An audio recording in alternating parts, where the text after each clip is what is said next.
Welcome to a special edition of the Three Down Nation podcast. Today, we're joined by Jim Barker, now back with the Toronto Argonauts for what I believe is a fourth stint. Is that correct, Jim? Yeah, I guess you could call them stints. It's the fourth time I'm back in the office, so very excited about it. Well, congratulations. And I want to start off by asking a very serious, hard-hitting question, which is this. According to your bio, you're 69 years old, and yet maybe outside of Mark Killam, you've got the best head of hair in the Canadian Football League. What is your secret? Because guys like me need all the help we can get. You know, all those years people were worried about sun and those kind of things. I never did. I let my head breathe. I never coached with a hat. That was my key. Well, hey, putting a hat on that would have been a crime. So I think we God all gave appreciate me it. God gave me one great thing. He really gave me great hair. You can't cover up God's gift to you. Well, God also gave me one great hair follicle. The problem is that it was just the one. So I appreciate your insight on the hair. That's great. But on a more serious note, you are back with the Toronto Argonauts, and I believe you've lived full time in Toronto for a long time, correct, Jim? I know you're originally from California. How long have you been in Toronto? Well, I bought a place here back in 2010 when I came here and was here until 22, and then or 21. I went and lived in Las Vegas for a year, and then Pinball called me to come back in 22. So, but I've been here pretty much since 2010 in Toronto. And when I was working with TSN, it was it was close for me to to jaunt to the studio. So it's been this has been home since 2010. I would say I spent 1 year living in Vegas and with where my kids and my grandkids live, and but I would say I've been a Toronto resident that long. Well, hey, 2010, pretty good time to buy Toronto real estate. If you don't mind me saying, I mean, you're going to do well on that, so that's great. Yeah.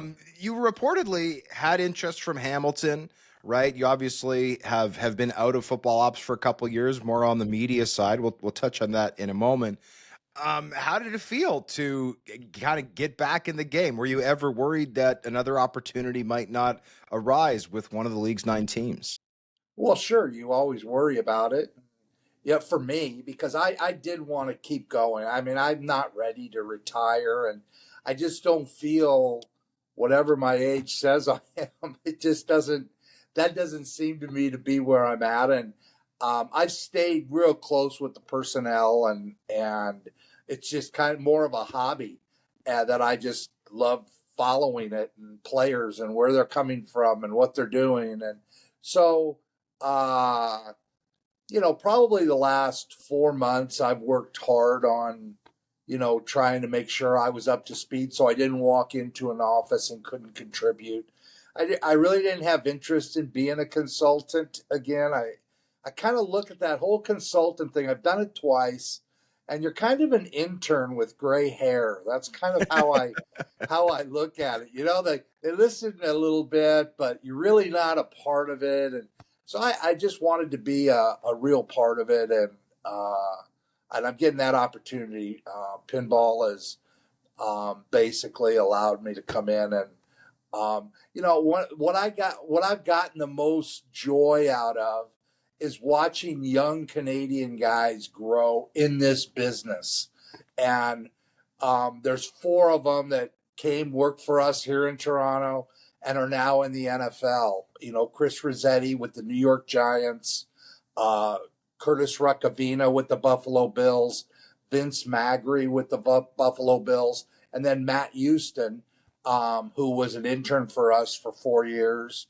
He's with the New York Giants. So, the New York Jets. So, I'm proud of that. And that's something that I've always felt that we need to have those opportunities for youngsters to grow who want to get in. It's a very difficult business to break into. And, I got into the business onto this side, more of the personnel side, back when I was in Calgary in 2000. I got fired in 3. Stayed in Calgary for personal reasons. With one of my daughters in 2004. Did a football school and enjoyed that. And then in 2005, John Frazani said, "Jim, can you be the GM?" I said, "Absolutely, I can." And I had never done it, but I kind of went into the GM thing different than most coaches. I had been nothing but a coach. Usually, as a coach, you get the double job, and to make it so it's more financially. That was never my thing. Don Matthews once told me, he said, the one thing you don't want to be as a head coach is also the general manager, because when you go in the locker room, you're looked at differently when you're on their money side. And Don always he felt like it was important for him to be able to walk in and be one of them and not be on the money side. So that was never my intention. But when Frazani offered me that job, I just immersed myself in that and actually, was the only person there in 2005. They cleaned house. It was after Federic sold the team to them. And so I was by myself, and then I hired Brendan Mahoney, who's still in Calgary. And then the second year I hired John Murphy as a U.S. scout to kind of, be kind of like what Paul Jones does. That's what he did while I was there. And then when Huff came in 2008, he wanted to be the head coach and general manager, which he certainly deserves. So I just changed my title from general manager to senior vice president, but did the same things, and then got the opportunity to come to Toronto back in 2010. So my career I immersed myself in being a GM. Those years in Calgary from 2005 to 2010, I did nothing but be a GM. And then in 2010, I was coach GM. I was both in 2010 and 11. And by the end of 11, you cannot do it, the right. I could not do it. I could not be the kind of GM I was in Calgary and also be the head coach in Toronto. I had to make a decision. And so I fired myself as the coach in 2011, and we hired Scott Milanovich, and then fortunate to win the Grey Cup in 2012. So my background's a little different than most. I immersed myself in GMing, and like I say, the personnel side I find intriguing. I love taking the young guys and growing them, and I'm going to do the same thing here. The way that the CFL has put caps on the amount of money you can spend. It's conducive to bringing young guys in. Back in the day of Rossetti, they could work for nothing. They could be interns and be, grunts like I was. And it's been fun with Mike Miller here as the coach, because he's the same way. We talk about those jobs we held back when we were coaching, so we could be in the office all the time, but still have enough to pay the rent. I was a security guard. He loaded trucks at UPS, and it was just that's how you grew up in this business. And I think it does a lot to shape you. You can't do that anymore in Canada. So again, you have to take, again, it's one more thing with and the numbers. There's a numbers thing in the cap, the numbers of people you can have. So even if you pay guys minimum wage, you can still only have so many youngsters to learn. And, I've got 2 that are going to come in January, 2 young guys that enthusiastic and ready to go. And, we're going to hit the trail in Florida. I'll go with them all through January. We'll go to all the All-Star games, and they will get a feel for how to become how to run a personnel office, and, take that to wherever it is they want to go. Can you share any identities yet of these individuals? No, because none of the, when you work in a place like MLSC, you're kind of, it is very corporate. So, Fair. I don't know. I really don't know much about anything when it comes to things like that. So I know that they know they're coming on January the 2nd or 1st. Well, the January 2nd, and hopefully everything will go smooth, and we'll get 2 of them on a plane on the 5th to go to Florida for the Hula Bowl. Watch John Gruden, groom those youngsters. I think there's about 8 Canadians going to be at the Hula Bowl in Florida. You believe that? The Hula Bowl's not even in Hawaii anymore. I remember the days it was great to go to the Hula Bowl.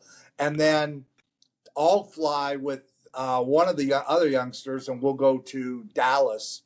The Hula Bowl guys will meet, um, the other guy and me in Dallas for the CGS, where I think there's 16, 15 Canadian guys. Plus, there's a lot of players there that will become CFL players, much more so than the Senior Bowl and the Senior Bowl and the East-West Shrine Game. Those guys are going to go through a couple cycles in the NFL, Mhm. and you normally get a chance to scout them in the preseason, and you can, do those kinds of things. So those aren't as important, but these other ones, there's the Hula Bowl, the CGS game, the Tropical Bowl. There's the American Bowl that's new this year. So there's a lot of games to go. It's great to be able to have these young guys and be able to teach them how you scout a game, or scout a practice, because you got so many players you're trying to track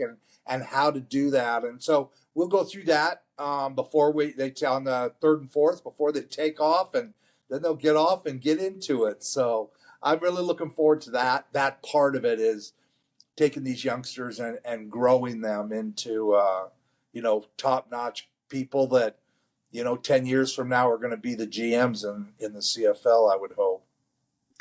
You talked about your history with Murph, who obviously was let go or not brought back post 2025. But you've got this history with Huff. You've obviously got this history with pinball.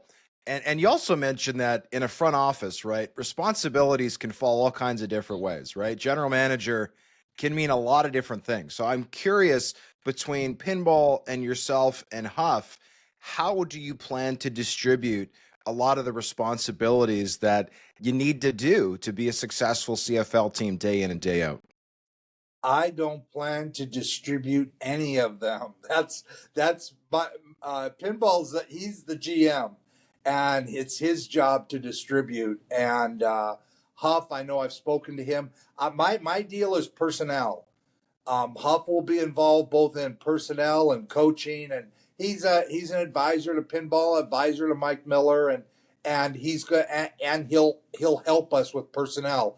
So I'll kind of give him the things that we want to do in personnel, and he's got great contacts and obviously a great evaluator of talent. We got along great in Calgary, so that we're going to be able to continue that. I can send players to him and say, "Give me your thoughts on these guys," and that's another avenue. But I'm personnel. I'm focused on the personnel in the office, and the young guys will be involved in personnel. We do have a youngster who's here, Marcus Grandison, who basically started very much like Vince Magri. I hired Vince as an assistant video guy. Then he became the head video guy. And then went from that because he'd do all the cut-ups of the Canadian players. And he learned how to watch film and how to pick, good plays, bad plays on a player. And it teaches you how to evaluate players. And he's as good as I've been around. Of all the guys there, he's been the best in terms of grinding film. You can put Vinny into a room for, hours, and he's happy as a lark, and he grinds through film, and he will come out with a couple of great players. He just has that's a gift that he has, and is evaluating film. So and he's now doing that with the Buffalo Bills. So it's everybody has their own talents, and they have to fall into the area. Marcus is expanding from being an assistant video guy, which he's been here, and he's peripherally helped, and he's now becoming like a right-hand man. He's working hard on it. Melissa Frith is a woman she runs the football operations, and she runs it. I mean, we had Ian Sanderson, who's now the head of the CFLPA, and I thought Ian was as good as it got, and she's just on top of everything. And, She wants to learn to see film, but she doesn't want to be a scout. She wants to be the best football operations person. And I think that's such a big thing is you gotta want to be the best at something. And that's what she wants. Her aim is. And I mean, I've never worked with somebody like her that's as efficient. So, there's some really good people here already. And, in terms of what everybody's going to do, you have to ask Pinball that because that's all his job. He told me he wanted me to direct up the personnel. That's what I'm doing. So, but in terms of those other things of how I'm not delegating anything to anybody. Fair, yeah. And I know your title is director of player personnel. I just know that to be a GM, you have to do 100 different things. And some people say, well, these 30 are my pet things, and then these are another 20 I'm willing to do. And then here's how the other 50 are going to be divvied up. So it's interesting to hear. It sounds like you're doing a lot of on the ground scouting. It sounds like you're going to be grinding film, focusing on that. Any contract negotiations in there as well? Well, yeah, that's personnel. Absolutely. So okay. The contract negotiations, the salary cap, and these young guys need to learn that. You need to learn how to manage a cap and how to follow it on a daily basis. And I was lucky back in 2005 when the salary cap was being developed. It was the guy who was the main developer of that was Ted Hellard, who was one of the owners of the Stampeders back then. There was 12 owners led by Frisani, and Dave Sapungis was one, and but Ted Hellard was a key one, and he was very instrumental in putting the whole salary cap thing together. So I learned from him, and he was a great help to me to understanding how to manage that, and on a daily basis, he would come in and say, "Okay, right now we've got to move this guy to the injured reserve. Where are we on our cap?" And he wanted a number. He wanted to know, well, this will put us 80,000 under instead of 130 that we were. Or what? He wanted a daily accounting. So that's the way I learned it. And again, he even set up the table that I use and things. So it calculates out on a daily basis based on who's going to be on the roster, who got the play time. In contracts in the CFL, a lot of players have play time. So if a player gets injured, there's so much money he doesn't make, but that goes to another player who replaces him. Mm-hmm. So you can kind of keep track of. Yeah, you have to do it. Like I say, it's a daily thing. You miss a day. It's like missing a day of shaving, although you wouldn't know. But no, but you miss a day of shaving, and you can tell. Well, that same thing happens with the cap. You miss a day on it, you can tell because now you're scrambling to get caught up. So those are the kind of things that I think that it's good to teach these young guys that personnel is about being able to evaluate players. There's no question. But it's also about recruiting. How do you entice them to come up here? I mean, talking to a player about the values of this over the UFL or trying to wait for the NFL. And just the ability to recruit, I think, is often overlooked. And that's something that we try to work with these guys. And like I say, I like having them right there where they can hear the way I talk to agents and the way that I talk to players, prospective players coming up. I just think that's an important part of personnel that sometimes it's hard to learn if you don't have somebody there who's done it before. So, I get excited about this kind of stuff, John. That's great. Much more so than doing what you're doing, which I've been doing for the last bit. Well, let's talk about Mike Miller for a second. You talked about, touching base with him. I don't think outside of, I guess, 2012, he's someone you'd previously work with, but he's obviously a riser in this league, now a first-time head coach in this league. I'm curious what your impressions have been with him, and with some reported changes to the coaching staff, does he have the full autonomy to set that the way that he wants it? Again, he's working with Pinball and Huff on that, and I have not been involved in that. I was with Mike here in 22. We won the Grey Cup when I was a consultant. So again, can you count? I count it because I was there. Worked with Alex Russell, who's now doing great things in Hamilton, and Vince Magri was still here then. So it was the three of us that in 22 basically ran the football personnel. And Mike was here then. So I got to know Mike then. And again, I'm older than he is, but our backgrounds are so similar. We've crossed a lot of the same people. He has experience as a coordinator with the Arizona Cardinals. He's been with the Pittsburgh Steelers. He's been around the table with the kinds of, interesting arguments that happen. I think the hardest thing, and one of the things I try to teach guys who haven't coached, is the relationship between between coaches and personnel people, because it's so easy to say, it's his fault. It's not me. It's, and when you're a personnel person, because the question that comes from atop is this a personnel issue? We don't have good enough players, or is this a coaching issue? And if you don't understand both sides, just like coaches need to understand personnel people, I tell the personnel people, you need to sit at the coaches table, because it's like if you're in a place where they speak French and Spanish and you only speak English, if you don't go sit at the French table, you're never going to be able to understand French. Well, if you don't go sit at the coaches table, you're never going to understand how they're. If you tell a coach, that guy just has no ankle flexibility, a tackle. The coach is going to look at him like, I don't care about his ankle flexibility. But you go sit at the scouts table, and they're saying, did you see that guy? He couldn't bend. He can't move out of his stance because he's got no ankle flexibility. I mean, that's a big thing in the personnel. So there's things personnel people talk about that to coaches, it's like, they don't hear it. And the whole key to this is the communication between personnel staff, a lot of who have never coached, and coaches who haven't been one myself. We all have huge egos, and you have to know how to get the most out of the coach and get to understand what it is he wants. Our job as personnel people isn't to find people we think are good. It's to find people that will fit to the coaching staff that we have. And I think so often you watch that in the NFL, and you watch players who get with the right coordinator or head coach. I mean, you look at Caleb Williams, what he's done now that he's with the right coach. You look at Drake May, he goes to a place where Josh McDaniels is there.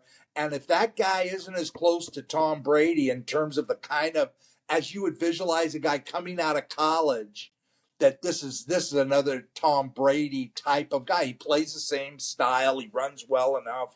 Great athlete, very smart, just a great leader he doesn't need to say words to lead. That's the way Drake is. And he's just a spectacular. I had lunch with him his senior year in high school. I had a side gig where I was coaching quarterbacks all across the country.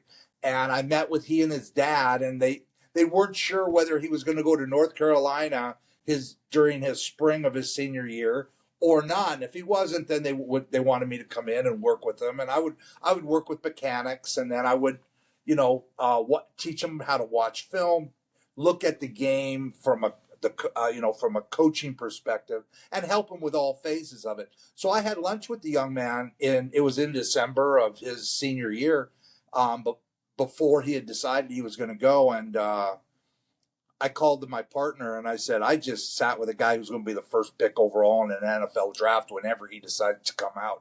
That's how impressive a young man Drake May is. So, again, it's all worth. If Drake May goes to the Raiders and, with whatever happened with Chip Kelly, what's Drake May right now? Is he, he was a bust, or who knows?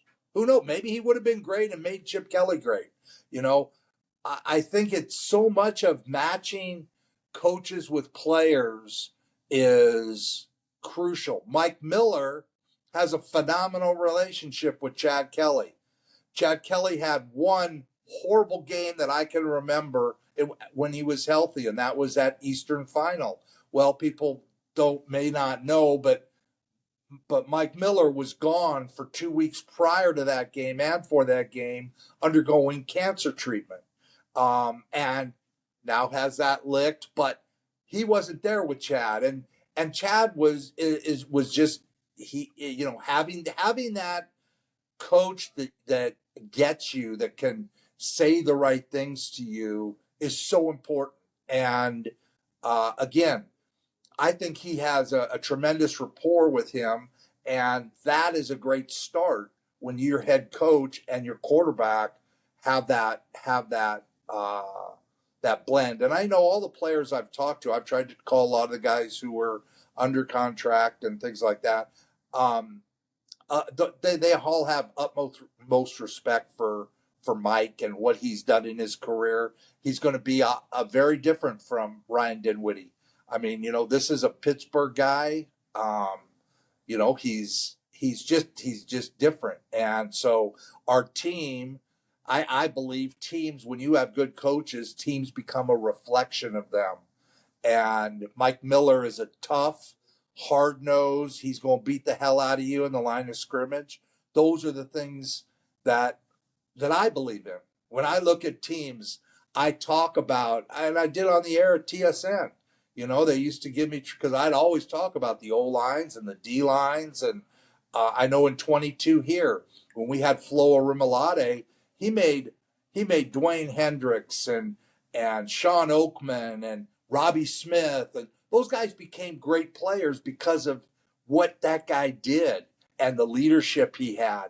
They all went to other places, and they've been good players, but they haven't been the way they were with him. So getting that right blend of people is so crucial, and that's what we're going to try to do. And Mike sees the game just like I do, which is, that's been the funnest part of the job so far. Is we had to drive to a thing last night for an hour and a half in the car, and we're going through situations, and would you go for one or two in this kind of deal, and what with the new rules that are coming in, and the 35-second clock, and how that's going to change the game way more than people are, and when you have somebody who sees the game the way you do, it's fantastic. So I had that with Scott Milanovich, who had played for me, and to just fall into it with Mike Miller is, I'm like I said, I'm blessed. It's going to be a blast.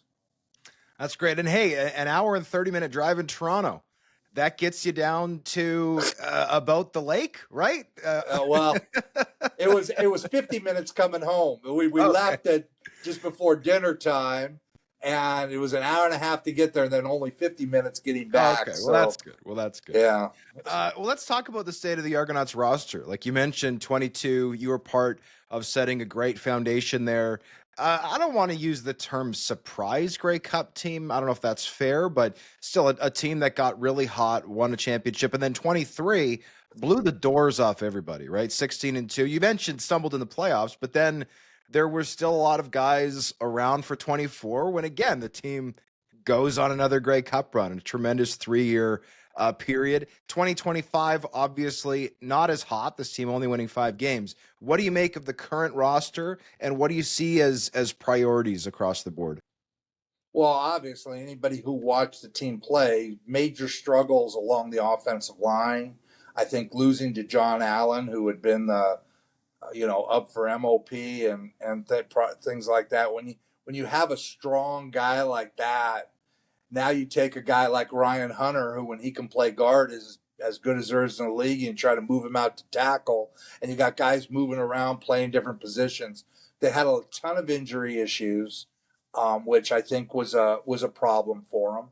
And again, the big thing, I think you build the team from the inside out, and you better be good on the offensive line, and you better be good on the defensive line. Mike Holmgren once told me, he said, I've been with some great teams, but for example, when he was in Green Bay, until we got Reggie White, who was that guy who stirs the drink, who just gave our defense a presence, we were never what, as good as we could be. So that's the goal, is to get defensive players who can become that type of impact leader and get offensive players that can protect a guy that I think is as good a quarterback as the league has had in a long time. I've been fortunate to have had on teams I've either coached. I've coached Anthony Calvillo, Doug Flutie, a couple of the great ones. I've had Ricky Ray when I was a GM, and so I've been close and watched him, and so I've been around some of the great ones. And I honestly believe Chad Kelly, with just playing football on the football field, is in the category with those guys. So can he stay healthy? The kind of injury he had was a rare one. It was and then the rehab on it, there was some issues with how the bone took. But if that comes along and he returns, the whole key in this league is you better have a quarterback who you can say can take you to win the Grey Cup. And with him, we have that. We have a guy, Nick Arbuckle, that has won the Grey Cup. Now, he's like Chad in the 22 game. Chad comes in the second half when McLeod Bethel Thompson got hurt and brings home a victory. I mean, it was a tough game. We were a little bit behind. Chad brings us back. We win the game, and then he goes on the 16-2 run. So I think he's shown what he can do in this league, and he's going to, like I say, a lot of the fortunes of this club rest on his shoulders. So it's exciting. We like a lot of the young receivers we have here. In Coxie and Makai Polk and Kevin Mattal and DeJohn Brissett. I mean, Jake Herslow's a young guy that really showed some ability. There's a lot of young players with ability. Now, Coach Miller, it's his job to put it all together. The offensive line, it needs work, and we'll do that. And like I say, on defense, he's hiring a defensive coordinator. Again, it's not finalized yet, but he's hiring somebody who sees the game like he does. And I think that's what's most important. And then it's my job to, understand what that is and go out and get the players that allow them to do what they want to do. Obviously, ratio can look different for every team, but Toronto was one of few last year that had an All-American secondary and pretty consistently started 4 Canadian offensive linemen, in some cases even 5. Is there a chance that could change come 2026? Oh, I think that's always a work in progress. Salary caps change things. People, players move to other places. You have to get the best Canadians you can get, and then fill around them. Right now, that's what we're doing. We're trying to see which Canadians to tell you we're going to play 5 on offense and 2 on defense. I can't do that. I mean, I just can't. I mean, we just don't know what's going to happen. We have a couple of young guys in the pipeline in Luigi Villain, who's been in the, touring the NFL for the last 2 years, and Paris Shand that was in last year's draft out of LSU, a big defense. That's 2 big defensive ends. Mm-hmm. Well, if both those guys, if you can get them, that's going to change your ratio when you have Jeremiah Ojo. Now, do you make that a Canadian spot? Those are the kind of decisions, again, you can't make now, but those are the kinds of things you discuss. So do I know if Luigi, I guarantee you I've already called on Luigi and Paris, and they're not ready to sign yet. But, you never know when that's going to change. They go to enough trials or they go to enough, and they say, you know what, I need to play. I need to get on the field. And that's what we try to preach to them is you need, while you're young, to get on the field and play. You need to show what you can do. And that's what we're hoping can happen with those guys. If it doesn't, then again, we've got 2 young guys. We have I know Parrish and Chatfield are 2 young players who have shown flashes. Again, it's our job to take, and we have to mold around what we have, and that's changing by the day. You won't know until we go to training camp and you see our final roster what are the possibilities? We have Cam Judge, obviously, who had a great year, I thought, at will linebacker.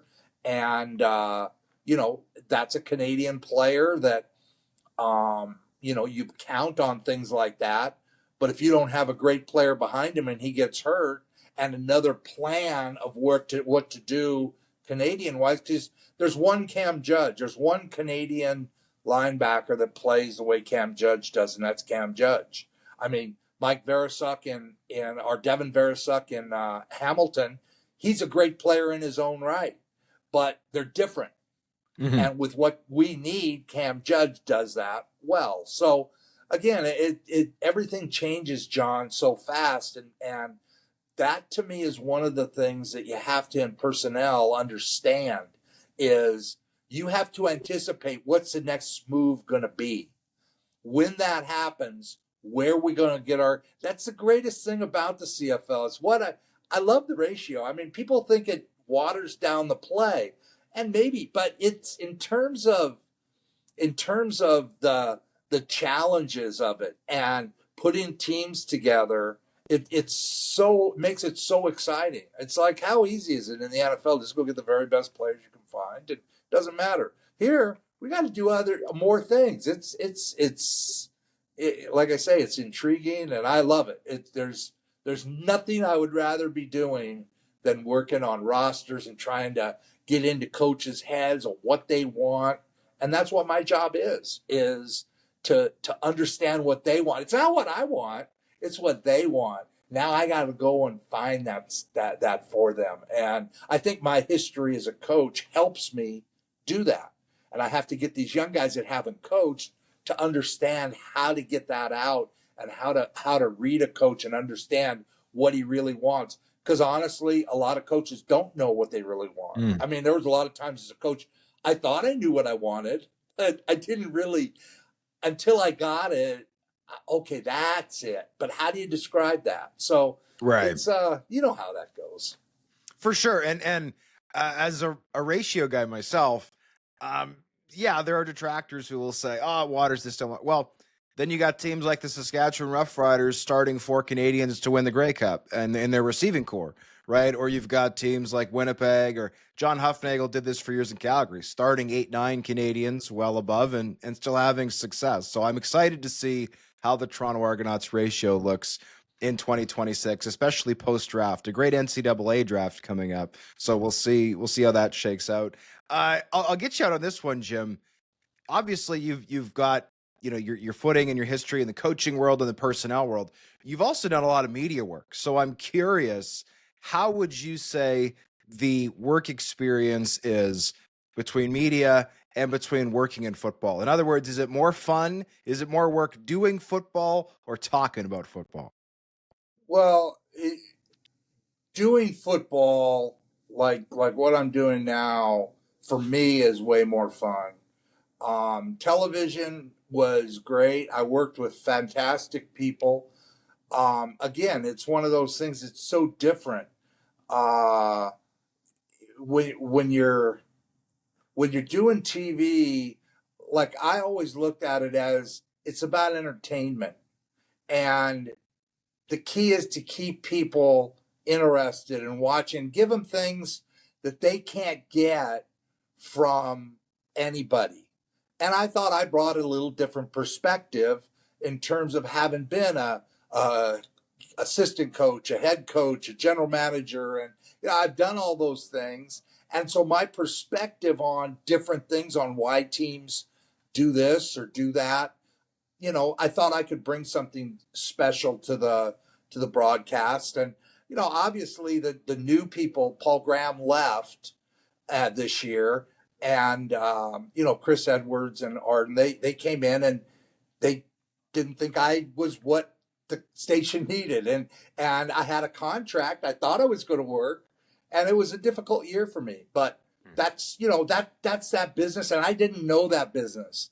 I'm glad I'm back in a business that I understand, where everything is right. If you're losing games, you are going to, you're going to get canned. That's, you need to make sure you find ways to win games. In the media, you don't know. Nope. I mean, I'm older. And is that why? I don't know. I got a contract. I thought I was going to get, they told me I was going to get, I never did. Now, again, that's the way the media works then. But that was difficult for me. This was one of the toughest years I've ever gone through just because of the lack of understanding of what was happening. And, they're not as upfront. I mean, when you get fired in coaching or you get, I've had time when I was with the Argonauts, my first time, I never got fired. In 99, I was a head coach. We made the playoffs and I went in and my key didn't work at the office. And that's how I found out. So I didn't, you don't always get fired. You just, they sold the team and that was that. Oh yeah, we should have called you. Everything got finalized. And so, it's, I like this because I know if we win games, which is what I'm hired to do to help Mike Miller win games, then I'll have a job. And you know what? I treat people right. I'm forward with players. I tell them the truth. Sometimes it's hard, but when you do that, it seems like you can get jobs. And again, I'm older now and I was worried. I didn't know what was going to happen, but for me, everything worked out exactly as it should. I appreciate TSN. I appreciate everything they did for me. I enjoyed the experience. Kate Burness made it fantastic. Milt Stiegel, Matt Dunnigan, those guys were fantastic. Davis Sanchez and Enoch, younger guys that both, Davis played for me. So that was always a fun interaction. Then Enoch came in last year. He was more this year when I wasn't working. So I didn't get a chance to work with him much. But, watching those guys, they're having fun and they're doing things the right way. And the producers do a fantastic job. And, Straight Fire was I loved it because I started out as a Pop Warner coach and being able to take young kids playing football, boys, girls, men, women, and take a play they made and actually make it try to make it exciting. That to me is what we need to do in the media. We need to make our game better. So I love Straight Fire. And I thought Straight Fire wasn't as good without me. But that's just my own personal opinion. So yeah, it's I don't know what to say about it, but media was great. It was outstanding. Great people. Everything was fantastic. I wasn't real excited with how how the whole thing came down in the end, but that's not, it's their business and it's the way that happens. And I know now, that that's the way it is there. So again, I'm at that point. If I can do this for the rest of my living days, I'll be the happiest man on the planet because I get in here early. I'm around Mike Miller sitting right in the next office.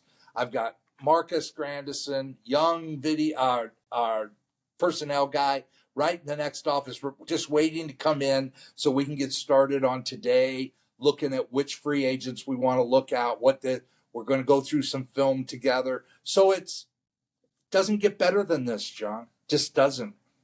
That's all. What I can feel the passion radiating from the screen, which is great.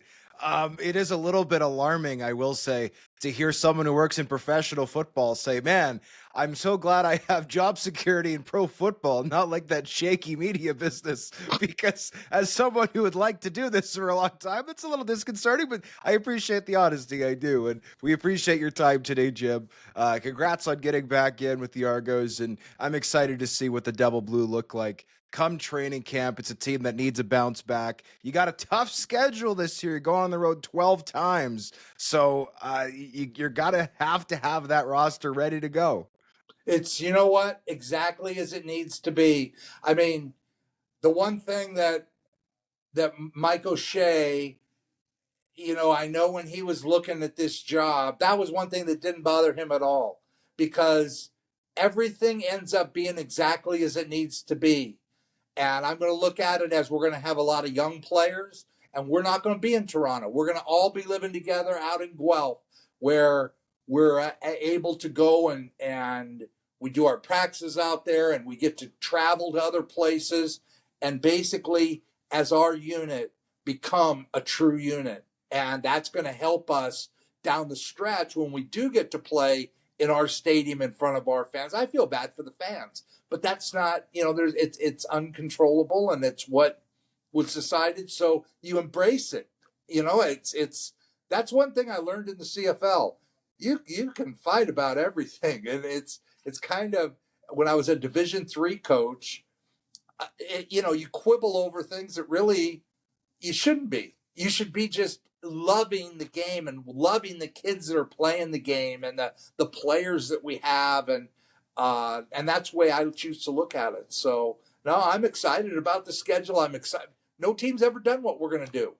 We're going to be on the road till August. It's going to be a great experience, and these guys can leave a mark that nobody else ever can. There you go. I think that's a good attitude, embracing the challenge, and we'll see how you guys do. Again, I'm looking forward to it. And we appreciate your time again on the 3 Down Nation podcast, Jim. All best to you and the Argos. Happy holidays in the meantime. Thank you, John.